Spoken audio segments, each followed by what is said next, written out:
Welcome to Garden Plants with Jim Putnam. Let's talk Dwarf Hinoki Cypress.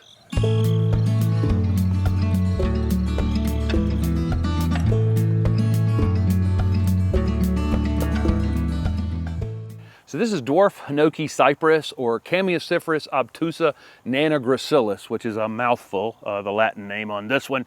This is one of my favorite plants. It's soft to the touch. It's an upright, narrow growing conifer. Really beautiful bright green foliage on it. Again, you can do this and you can't do that on a lot of conifers.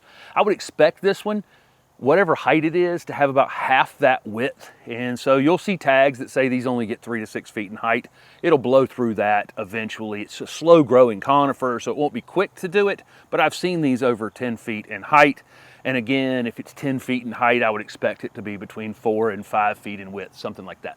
This slow growing conifer is hardy in zone 4 to 8. So a lot of people watching this video can grow this plant. You'll see them listed for sun or part shade. This one happens to be here in Raleigh, North Carolina in zone 7B. It is in the full sun from early morning, and I mean really early morning until late in the evening.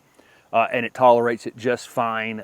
Typically in the landscape, I'll see these in part shade in the southern regions doing a little bit better. Obviously, if you're up in zone 4 or 5, it will definitely take full sun. The way I've gotten away with having this thing out here in the full sun is it's underplanted with some annual flowers and some perennials.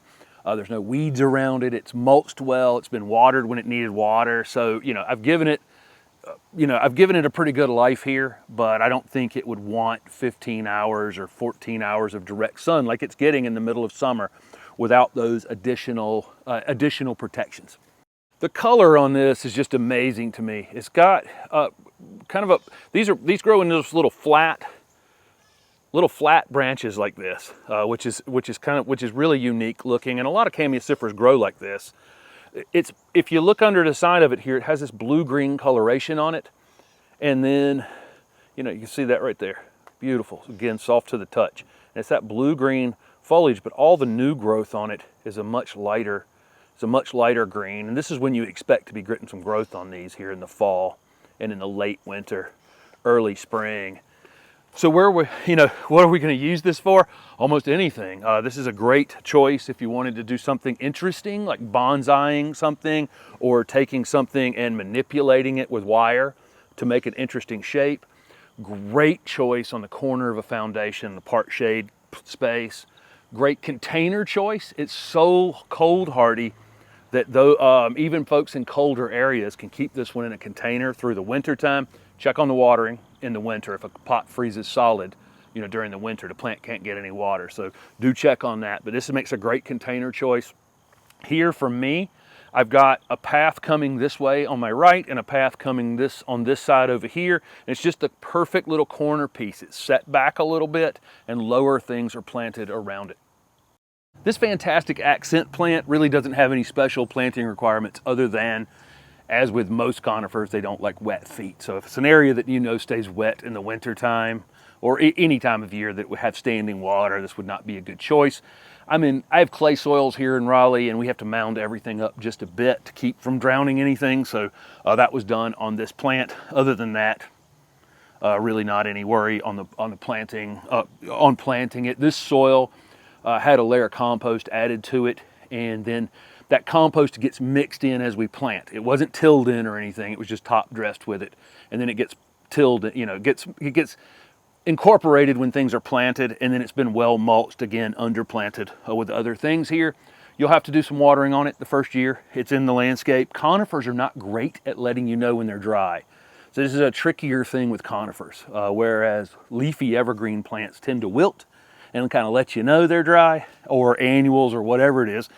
Conifers just start getting thin in the interior, and it takes a long time for them to recover. So if it's abnormally dry, do be checking on any conifer that you have in the landscape and water them really well, and then let them dry out between rains and watering.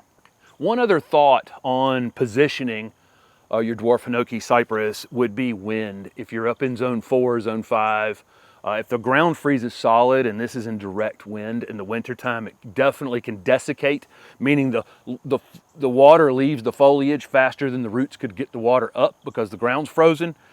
So, you know, out of the winter wind in those zones, it'll change a bit of color to a slightly bronzier color in the colder climates. Down here in the south, it'll stay this color the entire winter. Pruning, there's not really any pruning you're going to need to do on this. You know, you might get a crazy limb to the side that you could cut off anytime you want, but I think I would really look to put this in a space where you can just let it grow.